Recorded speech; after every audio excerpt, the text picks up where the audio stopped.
Hello and welcome to the Buckets and Tea NBA show. I'm your host, Cathryn Naiker. Thanks so much for tuning into this week's episode. Today, my special guest, you know him from Locked On Raptors. You know him from Raptors.com. You know him from being a sensible voice on Raptors Twitter. It's Vivek Jacob. I don't know where that leaves me on Raptors Twitter because as a sensible voice. Yeah, because it seems like the thing to do on Raptors Twitter is to be unsensible. Yeah, but so. I don't feel like that's who you are. Do you feel like that's who you are?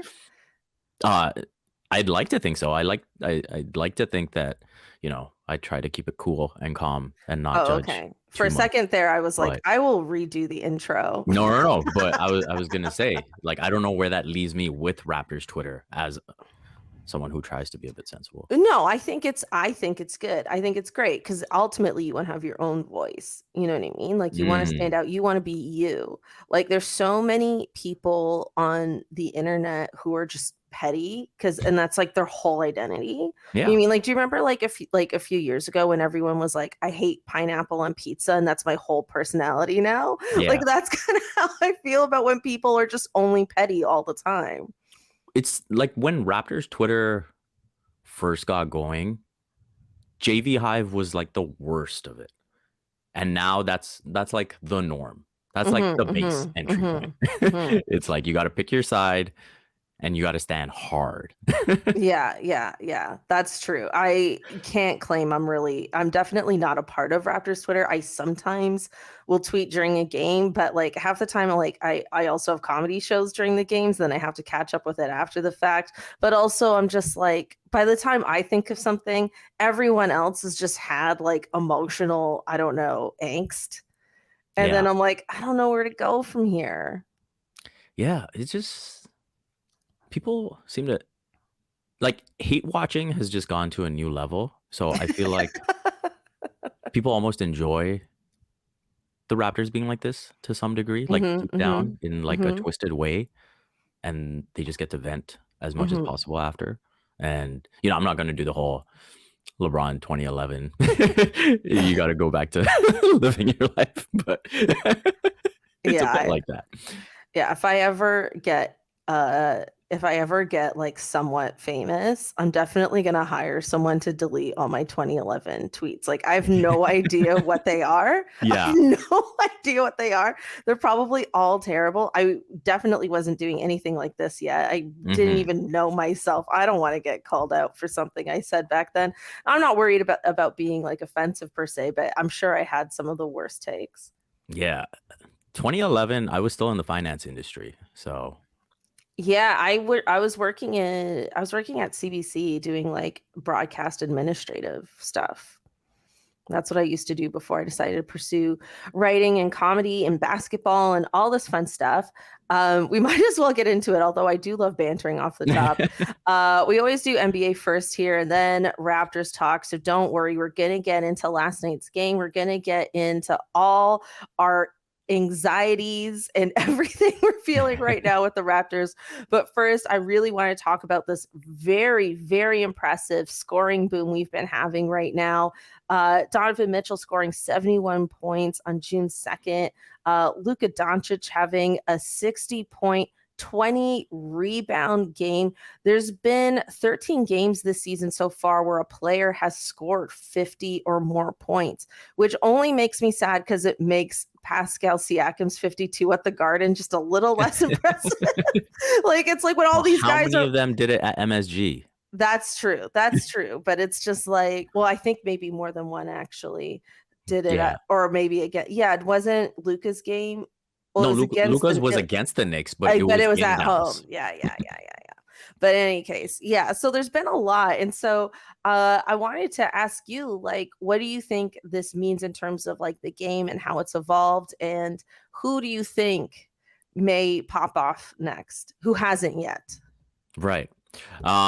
So I do think that, we've seen this shift with offenses being like super heliocentric. And that's kind of been the buzzword in the NBA this season. And so I think when you're getting that much usage out of one guy and everything is predicated on that one person, then you are going to get these individual scoring performances. Then, you throw in the stuff that's kind of been around where, right from, getting rid of the hand check and evolving from there, and the gather step that makes it easier to get to the basket as well. That's another big thing. And then overall with offenses, just understanding the value of pace and taking shots early in the clock, and you're getting that many more possessions in the game. I think that contributes to it as well. Before I give you my answer, I'm curious what yours is for who's going to pop off next. Oh, that's a good question. I mean, I think I have some two. I think they're pretty obvious picks. I don't think they're the most original picks. I could think of one that might be a bit more original, but I think, okay, on the list that I have of the 13 teams, I don't have Kevin Durant on this list. He has had multiple 40-point plus scoring games this season, but he hasn't gone over 50 just this season yet. Mm-hmm. So I do think Kevin Durant is due for a game like that. And also Jokic could probably have a 50-point game this season. He hasn't yet. So I think those two are, if I was putting money on it, I think like those two would probably be next. Who hasn't done it, because Luka's done it like 3 times. Yeah, it's just a joke. Literally, who's next? It just could be Luka again. Yeah. But yeah, I think those are my 2 like safe picks for who I think is next. And then maybe like a slightly outsider pick. I was thinking maybe like a Ja Morant.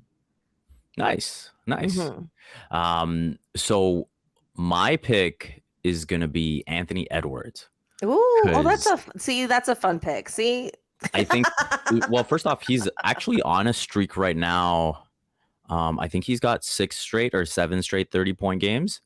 And I think with Karl Anthony Towns being out, he's really like found himself. He had a slow start to the season.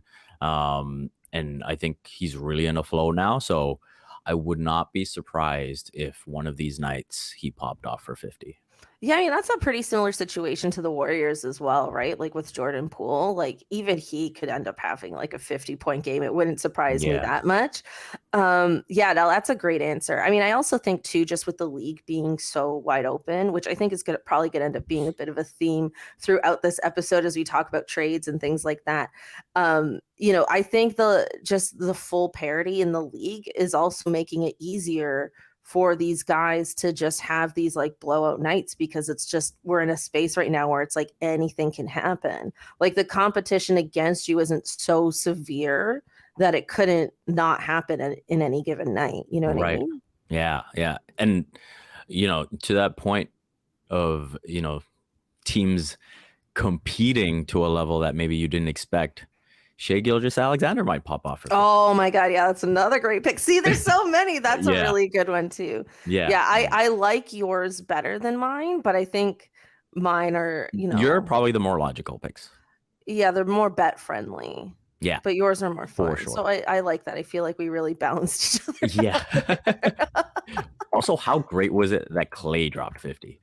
I was so happy when that happened. Yeah, that was so fun. I'm always really happy for Clay. I like the Warriors. I always have. Not when Durant was there. I'm one of those people, admittedly. Okay, I know maybe that's okay, good. Because I was like, I know, people have had like some backlash to that take and stuff, but Warriors without Durant, I think, are just one of the best teams I've ever watched, and I'm always kind of happy when they're successful. Come at me in the comments. It's fine. Okay, another topic I want to talk about for you, Vivek, is that trade talks are really ramping up. I feel like a lot of different teams, including the Raptors, are sort of reaching this boiling point as we get closer and closer to the deadline. I'm wondering, do you have a team outside of the Raptors that maybe you're rooting for and are hoping to maybe make a move before the deadline? So I don't know if I'm rooting for, but I think the ones that I want to see make a move, I think Dallas has got to get Luka some help. I don't think this is sustainable to go into the postseason just like having him put up 50 after 50 after 50. I think it's just asking too much out of his body. So I would like to see them put together some type of deal. I don't know what they could come up with just because of the pieces they have. They don't have a lot to offer. I think before and went on their run, everyone was like, oh, who's going to make that swing for KD before the deadline? But now that doesn't look like the case. So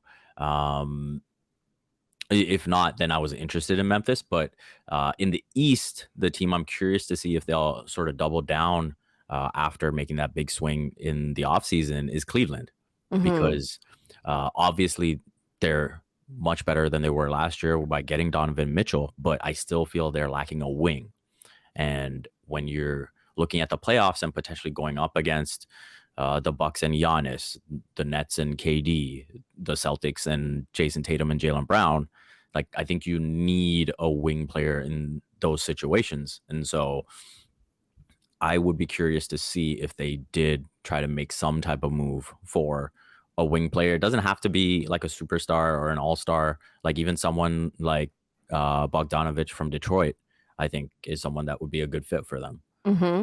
Oh yeah, I think that would be great. I'm very curious about the Cavs. I have a feeling that they might not do anything at the deadline just because things are going well, and I think they're gonna kind of ride high on what they have. And it's it's their first year with Mitchell, and I think they're gonna probably reevaluate things more in the off season. Yeah. But definitely, I think that could be a spot that they look more to fill. Possibly in July. One thing, okay, this is a bit of like I don't know, a weird, okay, I went for the weird pick this time myself. I didn't go for the obvious thing. And I'd like your opinion on this because I don't know who exactly they would trade for. But I'm looking at the East, and I think a lot of teams, not just the Raptors, are in a weird place right now, where they came into the season with higher expectations. They want to win. I'm sure other fans are looking at them to blow it up, but do they blow it up?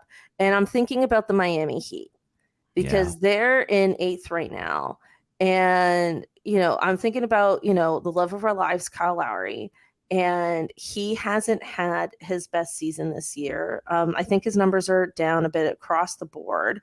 He's not getting younger. I hate saying that because I don't want to be ageist, but he isn't getting younger. And I'm just wondering, like, is he a player they would look to move? He's not in any trade rumors that I've seen, but just looking at their record and what they're going through, and the fact that the rest of their core is younger than he is, it's like it just feels like maybe they've gotten as far as they can with him. Yeah, and it would make sense to move on from him. Yeah, I think what's fascinating when I look at both Miami and Toronto, they both kind of bet on themselves this offseason. And we're like, we're just gonna, come back better internally. And that didn't pan out for either team. And I think with with the Hawks and same with the Bulls, like these 4 teams. Yeah. I mean, the Hawks, they did take that swing on. Oh yeah, they got DeJounte. Yeah, I forgot. My bad. But it just hasn't panned out. So I think with Miami, Jimmy Butler is obviously the guy, right? And I think he's missed time, which probably pushes them to think, hey, like, we can't be as reliant on Jimmy as we have been. And so I think Pat Riley would be smart to, just survey the landscape and see what does Kyle Lowry plus a pick plus, whatever player down the roster gets you something tangible, right? Because I think Bam has come a long way with his scoring. He's had a really good stretch. The chemistry he has with Tyler Herro right now is awesome. So I think just getting another piece in there, and then Kyle Lowry, going to, even a place like Minnesota, where he could take a backseat and he's got young guys around him. That might help. And he's the type of leader they could probably use.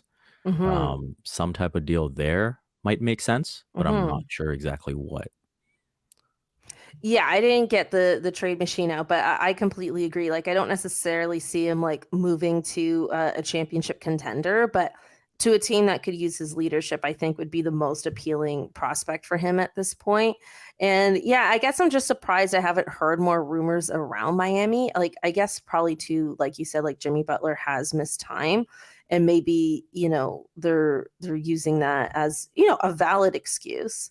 Yeah. But it's just one of those teams where I'm like, I feel like teams go through this thing where it's like, the era is probably over, but it's just they just lost to the LeBron and AD-less Lakers. Yeah. Not great. Not great, but it's just too early to pull the trigger. It's like, we always use I feel like a lot of people use relationship examples in basketball, but it's like when a relationship is over, but it's before you actually end it.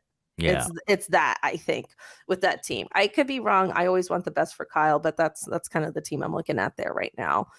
Last night in Charlotte, Ja Morant, for reasons I still don't know, late in the third quarter, didn't pick up the basketball. Yeah. That's it. Just didn't pick up the basketball. And so what that meant was the shot clock didn't start, the 8 count didn't start, and for 27 seconds, no one did anything. And he's just standing on the court and just like waiting for someone to guard him. And it's funny. It's a little painful. It's like, I think it's painful if you're a Charlotte fan, because even just as a basketball viewer, I'm like, okay, is no one just gonna pick up this guy? Like, do they not realize time's running off the clock?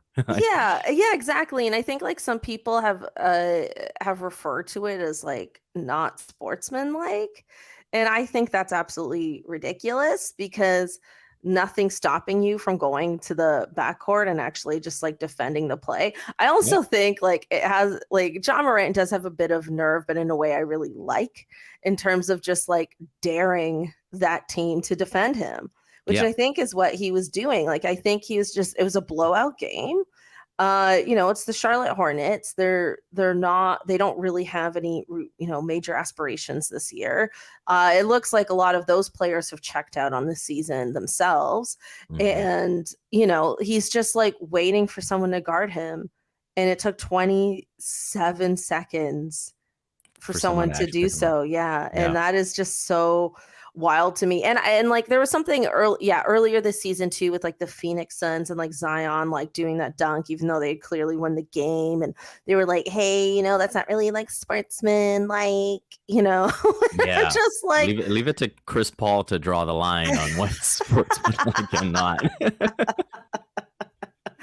Exactly. And I think all of this stuff is just ridiculous. Like, just play, Yeah, I think for me it's just, if the league views it as a bad thing, then change the rule, right? And as long as those are the rules, players are going to see that as an advantage if they have the lead, right? Technically, you're putting yourself in a position where you just can play less defense, right? Because that's longer you're keeping the ball.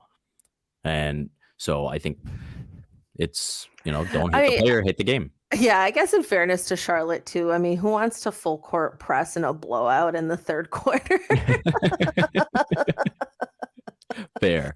In defense of them, I guess it's like nobody wants to do that, and they're probably looking at him like, are you serious? Like, what's happening right now? But no, I don't think any of this happens often enough to change the rules. But shout out to the people who are trying to defend the Charlotte Hornets. This is probably the most press they're going to get all season. Probably.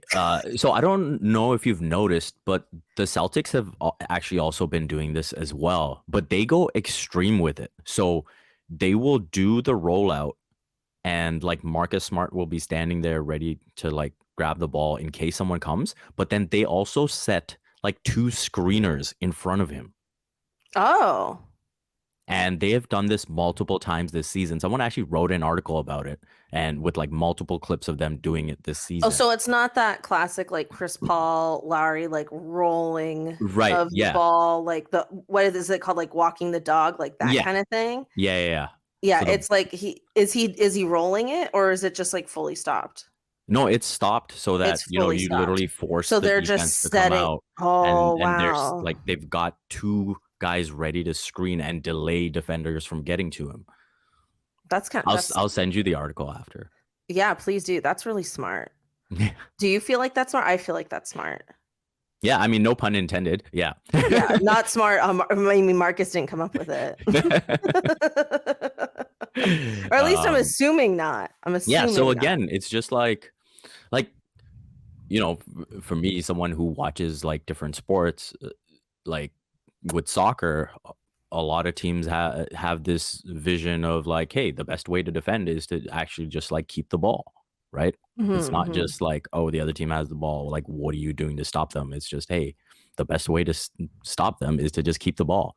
And uh this is just happens to be a situation where it's before the last 2 minutes of the quarter, so the clock is running, the game clock's running, but the shot clock isn't. And so you gain that advantage. And so I think as a defense, you just have to be smart enough to pick up on that. It's also just like a nice way for Marcus to rest and no one else. Yeah.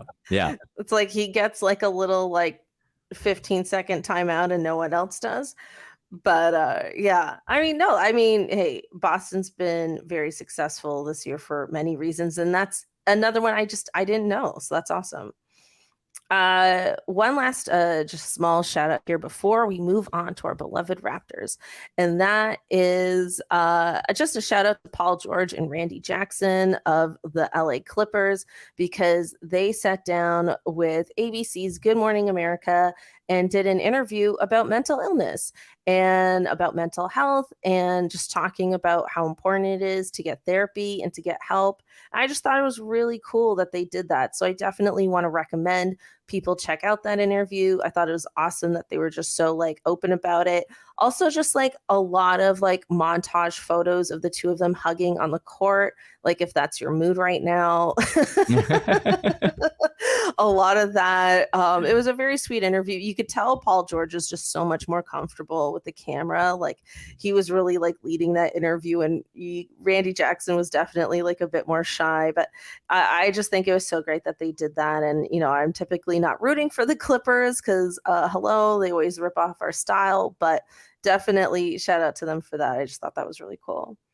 No, for sure. And I think this goes back to the bubble, right? When the Clippers got knocked out and Reggie Jackson gave that super emotional Mm-hmm. uh, speech talking about how like the Clippers literally saved his life. And like Paul George was the one, because they know each other, who kind of talked to the front office and was like, hey, if we're looking for a guard, maybe this is a guy we look at. And that kind of resurrected his career after it Mm-hmm. seemed like, after Detroit, things were going uh, the wrong way. So I think it's really cool that they did that. And shout out DeMar DeRozan, Kevin Love, those guys who Yes. kind of were the first to like kind of normalize this stuff, right? And at least within the NBA. Yeah, absolutely. Well said. Okay, time for our very necessary Raptors Homer moment. Okay, Vivek. So, apparently it's being, wildly reported that the Raptors are going to be the ones who dictate this year's NBA trade deadline. Apparently, all these teams, especially noted, are Dallas, Phoenix, the Lakers, and the Atlanta Hawks, are primarily looking to see what the Raptors are going to do before the trade deadline. So if you're Masai, Mm-hmm. whose call are you interested in most? Who are you most interested in talking to here? I am probably most interested in not taking any calls, but Oh, love making them. that. Okay, I love that. Because I feel like coming in, there were big expectations, and the team hasn't necessarily panned out. But the biggest overarching theme that has emerged for me is like, I think you've seen everything you needed to see with this Vision 6-9 experiment. Mm-hmm. Mm-hmm. And going back to last season, what worked, what didn't work, this season, what's worked, what hasn't worked. Um, I think they've maximized what they can get in terms of like transition play and offensive rebounding and the value of that. But at the end of the day, transition on a good night accounts for like a quarter of what happens in the game. Mm-hmm. There's still like 75% of the game that's played in the half court. And you have to be better in that. So you need, more of a traditional point guard who can run an NBA offense. You need a legitimate NBA center that makes life easier for those 6'8", 6'9" guys Yeah. on the glass. And so I think, you know, it's something that you've learned enough to say, hey, there's definitely opportunities where this can be a closing lineup. For stretches, this can be a death lineup, whatever you want to call it. But I don't think it can be your style of play for 48 minutes. And so if I'm Masai, I'm just looking at that and saying, okay, how do I refine this roster to say, okay, that's just an option we have, a good option in spurts, but maybe not like our defined play style for 48 minutes. Yeah, no, I'm glad you brought it up. I mean, and it's definitely a topic amongst most Raptors fans right now, the whole 6'9" lineup thing. Last year I found it a little confusing, intriguing, very like trust in Masai kind of vibes. And then honestly, like during that playoff series against Philly, and when I've said this on this podcast multiple times, like when Joel Embiid hit that 3 in overtime over us and they got exactly what they wanted. That's to me when I knew like this isn't gonna work. Like I have missed a proper starting center on this team for a while. I mean, we haven't really had one since like Gasol and Ibaka were on this team in 2020. So it's been like multiple years now. And the thing that I don't really understand about the 6'9" vision, and maybe like you can help me with this, is that I understand the want and need for versatility. I just don't understand why everyone has to be the same height. Yeah. No, You know what I mean? Like, why does everyone have to be the same height to have versatility? That part I don't get. Yeah. And, for me, I've always viewed the best teams, championship teams, as ones that like function as Swiss Army knives and can play different play styles, can play different types of players, different sizes, different skill sets, depending on what, a matchup requires. And I think the Raptors have their own example from the 2018-19 season where, take, for example, the Philly series, when they needed to figure things out, all of a sudden they went big with playing both Ibaka and Gasol together. Then, you get to the finals and it's like, oh, we need to like account for Steph Curry better. We're going to start Fred VanVleet in these second halves instead of Danny Green. Right. So like those different types of players that you can throw into the mix for different types of matchups, I think is always going to be the best way to go. And so again, I think this is a nice have and not necessarily, everything you need to have. And the other thing too is within the 6'8", 6'9" guys that they have, that size doesn't guarantee versatility of skill set either, right? When you look at, say, for example, with Scotty Barnes, right? Like we've seen him now consistently defend, power forwards or centers better than he defends out at the point of attack, right? Just because someone's 6'8" and long doesn't mean they can defend every position. And so I think that's something that's also been exposed during this time. Like OG Anunoby can do it. Precious Achiuwa can do it. Pascal Siakam can do it to an extent. And that's it, right? After that, whether it's Chris Boucher or Scotty Barnes or, whoever else you want to throw into that list, there are limitations. Yeah, I agree. And I think the other thing too, just about everybody looking to the Raptors literally flying around us like vultures, is that just goes to show that these players are valuable, right? Like when everybody's calling for the tank and like, we're definitely going to get into that. But You know, it's just like everybody wants these guys for a reason. And I Yep. do think that's something to keep in mind when everybody's having their hot takes out here. Okay, so Vivek, I didn't put this on our docket because maybe last night, this morning, I was just a little bit exhausted about it. But this That's game fine. last night against Milwaukee, good Lord, like it was Yeah. it was strange, it was bizarre, it was all the things. Uh some good moments, a lot of bad moments, a lot Hmm. of like, you know, the Raptors have gotten into this habit of like the fourth quarter comeback that doesn't The fake result, comeback the fake patented. comebacks. And I think last night was one of those, like, I mean, maybe you can't call it a fake comeback because it did lead to an overtime, but Yeah. it was just one of those epic, like last minute surge comebacks. And it's like so frustrating because it's like, where was this the whole game? Yeah. Yeah. You know, where was this the whole game? And like Scotty Barnes has had like a couple games where like he comes alive in the fourth quarter, Yeah. which is like great, but it's also like, why does it take 3 quarters to come alive? And this is the other thing with Raptors Twitter now, where it's like you're not even allowed to say that, apparently. Where if you say that and just acknowledge that he's been quiet in first halves and then all of a sudden turn it around in the second half, now you're like super critical of this like 21-year-old. And it's like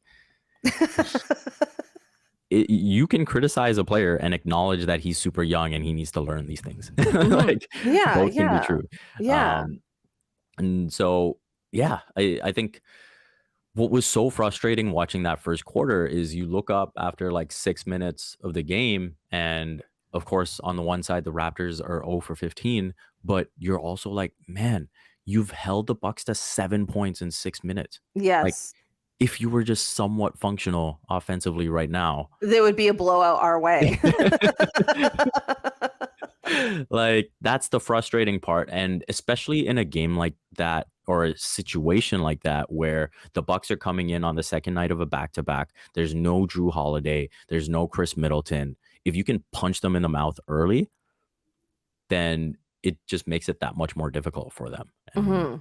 all of a sudden now, when they're kind of able to just control the game the whole way through, um, on your home court, that's not a great look. And I think a lot of most people, and they're probably right to say that, these next now 5 games at home is going Mhm. to determine a lot in terms of what the Raptors should do. But I mean, I feel like if the offense continues to struggle like this another, 2-3 games, like, what you need to do. I mean, frankly, you Yeah, already do so regardless. this is something I've heard a lot of people say over the last like 24 hours, and I just disagree with it. I don't think this 5-6 game home stretch matters. I think we've seen enough. Yeah. Yeah. I think we've No, it's seen pretty enough. clear. Yeah, like I don't think like we're not gonna go on a 5-game winning streak right now. Yeah. And if we do, I will They happily haven't be won 3 wrong. straight all season. Yeah, like we're like, I don't know why, like I don't know what in the Homer talk I don't know what's in the water at Scotiabank Arena that every person was like, well, this home stretch is really going to determine things. It's been determined. It's been Yeah. determined. Yeah. That much I think is true. So, shout out to being optimistic, I guess. But we're just delaying the inevitable here. And I think, you know what, We're let's use realists here. we're realists here. So that's a good way to segue into the next part of this. And that is to tank or not to tank. That's what's on everyone's mind. In fact, I'm sure you've been asked this several times throughout the season. I'm sure you've answered this many times, but maybe your feelings have changed as time goes on. So on this, as we record Thursday, January the 5th, because your mind's allowed to change again. How do you feel, to tank or not to tank?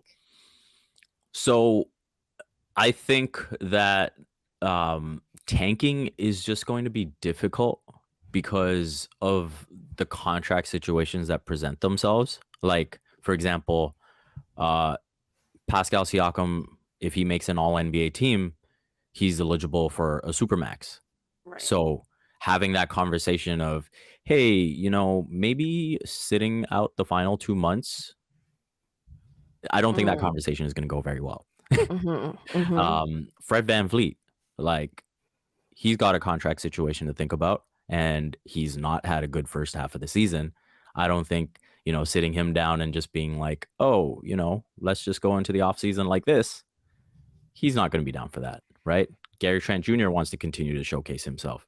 And so I think it's going to be difficult from that regard to be like bad enough to be down there, competing for like a top 4 pick.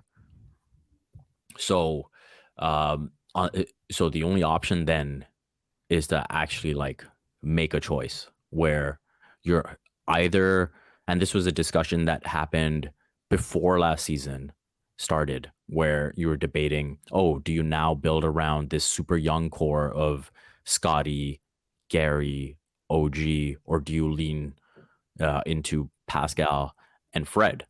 And the way Scotty looked last season, you thought, oh, okay, there's an opportunity here to marry both together, right? Because maybe Scotty will develop so fast that you can't. And maybe now you look at it and say, okay, maybe Scotty needs more time than that. And I think you might be forced into a situation where you now do have to pick, and you can't think that you can do both. Yeah, this is such a great point. And I was having this thought earlier today that, we went into the season thinking you can have both Pascal and Scotty Barnes, but it's become really clear that they're on different timelines, and you have to choose which timeline you're going to be on. Are you going to be on the win right now timeline with Pascal? And I think you would have to seriously consider trading Scotty in that scenario. Not that I want to trade Scotty or I don't believe in his potential, but I just think, like it's the conversation that needs to happen. Yeah. Or you lean into the idea that, like, okay, we're going to be a younger team and it's going to be Scotty. Like, I think if we, quote unquote, tank, so much of the season has gone by. I don't think we're going to be the last 2 teams in the East. We'll probably still be 12th. And, that means you're probably, you might not get a top 4 draft pick. No matter what we do, you might not get a top 4 draft pick. That doesn't guarantee that. So I think that's going to be the interesting thing that we discover over the next month is whose timeline are we on? Because it's not going to be both. And I think that probably right there is sort of like the crux of what makes this season a bit heartbreaking, because we thought we were going to be able to build around both these guys. Yeah. And again, it comes down to like these really, really difficult conversations, right? That you either go one way or you don't. Like, obviously they had to have really difficult conversations, what was it, 4 years ago when they traded DeMar? 5 years ago now. We're in 2023. That's right. Good Lord.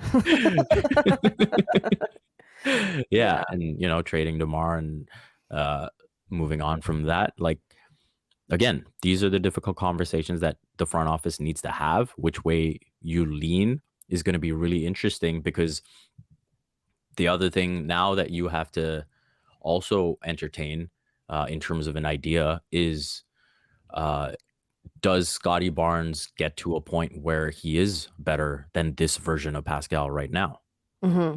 Where last season, I think most people would have said pretty definitively yes. Because neither would people have really seen Pascal getting to where he's been this season, nor would they have seen the downs of Scotty. And, I think everyone at the end of last season was projecting Scotty to just be this, all-time talent. Yeah, I agree. And I think like I'm also more on the retooling side, only because we don't have to do anything to tank. Like, I don't know why everyone thinks we have to trade to tank at this point. We don't. Like, I agree with you in terms of like, yeah, we can't ask these guys to sit out because there's too much at stake for them. But that doesn't mean it's like, hey, everyone's been begging Nick Nurse to limit your minutes a little bit. We could do that. You know what? We're not going to be a playoff team this year, which means we need to spend more time developing our bench. There's things like that too. So it's not so much like you're going to ask them to sit out or like fake some sort of injury or something. But I do think there's ways around it where like we just stay 12th in the East, or like for all we know, Orlando could go on a run. Yeah. and we could even bottom out that way without making a move. So I think if your team tank, you actually don't necessarily want to make a move because you can still get a pretty decent draft pick as is without giving up anybody. Yeah. So I feel like that's the move if you want to tank. But if you want to double down and believe in this season, then I think you're going to have to give up somebody fairly significant, like an OG and an OB, in order to get a real center. So we can actually like really crash the boards. Like there was like a play last night with the Bucks where it's such an unmemorable play, but like Brooke Lopez like dunked on Siakam, and I was like, this can't happen. Like I just got mad. You know what I mean? It was like somewhere early in the fourth, and I was like, this cannot happen. Someone needs to box out Brooke Lopez. Pascal should not be forced to guard him. Not that he can't guard him, but you know what I mean? It's just like one of those things where I'm like, no, like this has to stop. And I think you're gonna have to make some sort of a sacrifice like that in order to move in. It might feel like a lateral direction right now, but eventually an upward trajectory around Siakam. That's what I think. Yeah, no, I'm with you there. And you know, I think as far as like tanking as a concept is concerned, I'm okay with it as an exception, right? I'm definitely not a believer in like the process tank where you do it for like 5-6 years in a row and you're trying to like just max out on all these draft picks, or even what OKC is doing for that matter. I'm not a fan of that just because I feel like it sets a bad tone as a basketball team in terms of what your expectations are. And then, you know, I just feel like bad habits get picked up that way. But, you know, if there's just like a 1-year opportunity that happens to present itself, like Tampa did, you can even go back to like with the Spurs when David Robinson got injured, and then they kind of went tank mode. And then all of a sudden you've got the Twin Towers with Robinson and Tim Duncan. Right. And so I think there's certain opportunities that present themselves, and the Raptors might be looking at a situation like that right now. I don't know if this year's an opportunity, but just a fail. Like the Tampa season was an opportunity to tank. This is just a fail. But I hear you. Yeah, like not doing it intentionally, but if that's where you find yourself, then so be it. Right. Yeah, like I think like with Philly, like what they did with like Joel Embiid and Ben Simmons for a while there, and what OKC is doing now, there's this part of me that's like, I feel like this is a little conspiracy of me, but I'm like, the league can't let those teams win at all, because it's just, then it just becomes, if they don't, so the basketball gods league won't. Yes, that's what I mean. If the league won't, the 4 bounces was the basketball gods saying no. The Raptors are winning this year. Tanking cannot win. Yeah. Or like process style tanking. Both. Yeah, it was saying both. Absolutely. Like Adam Silver doesn't get as involved as David Stern did. So yeah, I think it really is up to the basketball gods. But that's just what I believe. I just feel like, no, I don't think these teams are actually going to end up winning full championships. But yeah, okay, so we're both team retool here. We're both begging for a center. I mean, maybe there's a DeAndre Ayton situation that can become available to us because, you know, well, they don't have Devin Booker right now, but the Suns have lost 5 in a row. He is unhappy there. I'm a little suspect as to why DeAndre Ayton isn't happy in Phoenix, because that's like a winning team, and like Monty Williams is like a highly regarded coach. Chris Paul's a little prickly, but you know, other than that, it's just like, I don't know.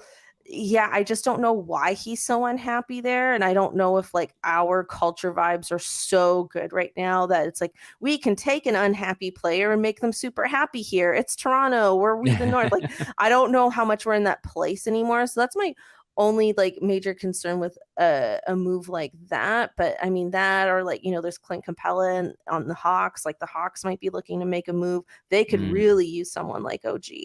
You know, I think those will be the talks, the rumors as we progress. But I definitely think if a retooling does happen at this deadline, it's gonna, I hope to God it's for a center. Some kind of center. You know, I'm kind of bummed that the Nick Claxton deal didn't work out last year, because I like him as a center and he's really blossomed this season. and the rumor was that it was a protected first round pick. And I was like, you know what? Maybe you could have removed the protections on that one. Yeah. Yeah, no, I think it would be nice to see a center. And I think the other thing that'll be interesting to see with the front office is they don't seem like an organization, or, Masai, Bobby, Teresa Resch, like they don't seem like people that will like just cave to having a gun to their head. And they might Yeah, just say, yeah. hey, like we know what needs to be fixed, but we'll do it in the off season, you know? Yeah, I mean, I do think that even if we made a trade for a center, like an OG for one of these guys I mentioned, plus, whatever makes sense to even it out, I still don't think that's going to move the needle for us like so dramatically far. It might take us to the play-in, Right. but I'm also like, in my mind, I'm like, make a move like that now. Get like a Yeah. really solid center, because you don't know if you'll be able to find that in the draft or not. Like that's Right. harder to find. So unless you have like a top pick, right? Right. So do something like that. You'll probably end up being in 12th or 11th anyway. Yeah. You'll end up having a draft pick that's somewhere between 5 and 10, regardless this season. And then you don't have to give anyone up. Plus, you're getting a new rookie in what's rumored to be a very stacked draft, Mm-hmm. and go from there. Like I'm just not looking at this season like we're gonna salvage it and make this like huge playoff run or like late season push like we did last year. Right. I do think if a trade does happen, it's more than likely that it's Gary who goes. Oh yeah, because he's a free agent and I don't think he's gonna stay. Right. That's another So, hot take of mine. I don't think Gary's staying. so I think of the pieces from that core, it'll probably be him. I'd also be very hesitant to move on from OG just because I view him as like the link piece. Like, say you in Yes. the off I mean, season, I love OG. I'm just, yeah, all right. yeah, like for me, if you go to the off season and you do have that conversation about, hey, do we need to swing one way between Pascal or Scotty? Like OG is the one who fits into either timeline. Great point. Yeah. And so that's where my hesitation comes in. Mm-hmm. Yeah, I mean, I just don't know, like, is there a world where you trade Gary for a center? Maybe I'm just Potentially, so if you find the right, blinded by my want and need for a center. like you probably have to attach a pick to Right. get like a decent one, a serviceable one. Yes. When I say a center, I mean a starting center. So a Right. top 30 person in that position. Yeah. Yeah. So yeah, it'll be interesting, what like a trade for Jakob Poeltl would look like, right? Like Mm-hmm. what would the Spurs want for that? Because I think the other thing that gets interesting with these deals with tanking teams is they don't want a player that's really going to help them win right now. You know what I mean? Mm-hmm. Mm-hmm. They just want like draft picks, draft capital, someone with potential, that type of thing, as opposed to a win now guy. Like I think you look at the Donovan Mitchell trade as a prime example of that, right? Like I don't think they expected Lauri Markkanen to be playing as well as he is. Mm-hmm. But you look at the other pieces they got in it. I think that shows that, tanking teams in general, like it's not like they're looking for like that equal exchange back that you might think. Yeah, I mean that's a great point. At least Especially, in terms of like current talent. yeah, like especially about OG. Like I guess, yeah, again, just blinded by our desperate need for a real center. But I mean, if there's a world where we could trade Gary Trent Jr. for Jakob Poeltl, I love this, because I guess what I'm really proposing is somewhere in the middle between tank and retool, because you are retooling, but it's really more for next season, because now you have a starting center for the rest of the season and next season, but you're probably not going to still win enough games. Like he doesn't, like someone like Jakob Poeltl doesn't bring us so much offense that we're not going to still struggle with half court offense here and there. Yeah. So it's like you spend the rest of the season figuring it out with who you have. And then you still get that decent somewhere in the top 10 draft pick. And then you come in next year with more tools. Yeah. And the other thing you got to consider with, whether you're trading Gary, OG, if you want to throw Fred in there, is those are the three guys on the team that offer some type of volume 3-point shooting. Mm-hmm. So you take away one of them, now you're down to two, Mm-hmm. unless you get another guy who can do it. And obviously Fred's not shooting the ball well right now, but that's another thing where you have to think about, like, are you going to leave this team completely bereft of shooting? Yeah. It's already bad enough as it is. Yeah. Yeah, it is. I mean, I would be pretty shocked if something huge happened with like a Scotty Barnes or something like that. Like that would really, really shock me, especially at the trade deadline. Like maybe if it's like an off-season thing, that shocks me a little less. But if something like that does happen midway, then it's like, to me, that isn't just that, oh, they don't believe in his like development as a player. I'm like, to me, that means like there's something off about this person's like personality and the way they like fit with like our team and our culture and like that sort of thing. Like that's what that would be a sign of to me personally. Yeah, no, I think that's a good call, because even to that point, like, you would be making a pretty bold statement, because on some extent, whatever it may be that they may view negatively off the court, even if they do, to some extent, you could just say, hey, this is a 21-year-old being a 21-year-old, Mm-hmm. right? Mm-hmm. And so if they were to make a swing like that at the trade deadline with Scotty, that would be a huge flag, I think. Right? Yeah, that's a huge red flag, because let's be real, we could have gotten Kevin Durant for many months ago. Yeah. So I would be shocked if that happened. Yeah, I agree. Vivek, is there anything else you want to mention in terms of this whole tank retool Raptors, delving into madness here? I will say, obviously all the talk is about Wembanyama and Scoot Henderson, but it's a fairly good draft, like those first 10, 12. So even if it's not those two, you don't have to go into full out tank mode to get a good player. And growth isn't linear. And as disappointing as this season has been, you kind of add the right pieces. We know what those pieces are in terms of a center, a guard, with real playmaking skills, and whatever you can add. Otherwise, you could put yourself right back in the fold for next season. Yeah, absolutely. Vivek, it is time for our Nick Nurse Hottie Highlight of the week. And I know all of you want him fired, and I don't care. I will run this segment into the ground. And we have a really good Hottie Highlight this week, because Nick Nurse plays a cop on the CBC comedy Pretty Hard Cases.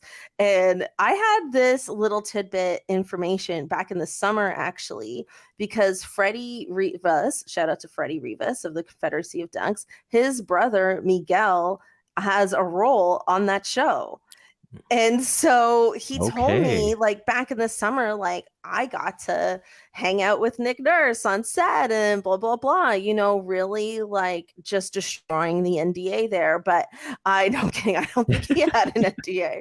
But he was telling me this like months ago when it was like sunny outside and like, barbecue, all of that. And so I've just been holding on to this little bit of information, and now it's out. And, he's like, playing a cop, doing this whole cop thing, but it's a comedy. So it's not like, he's not being like a weird real life cop. You know what I mean? He's playing More Brooklyn Nine-Nine vibes. Yeah, it's more Brooklyn Nine-Nine vibes for sure. So that's really fun. I'm very obsessed with how much he loves being a Canadian celebrity, like specifically a Canadian celebrity. Like he was on Murdoch Mysteries a while back. Now he's on Pretty Hard Cases. Like there are real actors that would like kill for his resume, you know? Yeah.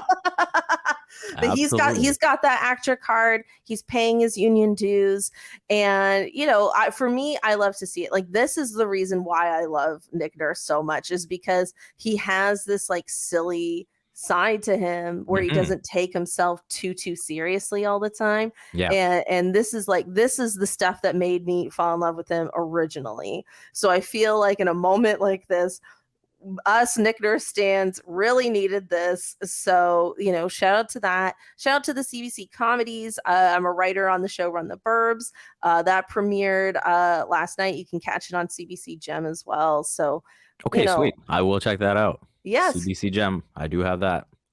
It's free, so everyone has it technically as a Canadian taxpayer, but we won't get into that. But that's been our show today. Vivek, thank you so much for joining me through our existential crisis. It means a lot to me to have you on the show here. I waited till after the World Cup and after the holidays, but because you've been very, very busy. Also, if you want to give us an Avatar review, because you went and saw the movie earlier today without any spoilers, feel free to give us that right now. Avatar storyline is solid. I wouldn't say it's great, but I think it's solid, and visually it is stunning. Okay. Because that was one thing I was curious about, where it was, the first one was visually stunning for the time. And I was like, with the way video and everything has advanced, like, is it going to have that same appeal? But the way they made it, like, I went and watched it in IMAX 3D because I was like, that's how you got to watch it. Yeah, we're going to do this the right way. And yeah, go watch it. If you're going to go watch it in IMAX 3D. And yeah, visually, it was incredible. And the storyline was good enough. Love it. Vivek, for everyone listening, let us know what you're up to and where we can find you on the internets. Yeah, right now it's all in on Raptors content, so you can head to raptors.com and check out my stories there. I recently did a story when Phoenix came to town on the connection that Bismack Biyombo shares with Christian Coloco. And cool. So that was pretty cool to learn about. So you can check that out there. And beyond that, you can just follow all my work on Twitter at Vivek M. Jacob. Cathryn, thank you so much for having me. This was very therapeutic for me. Well, talking to another sensible person. So yeah, I had a blast. Thank you so much. Hey, that's what I'm here for. I'm here to interview educated people and to be a sensible therapeutic voice for them. Thank you so much for tuning in and for listening again, and we'll catch you next week. Bye.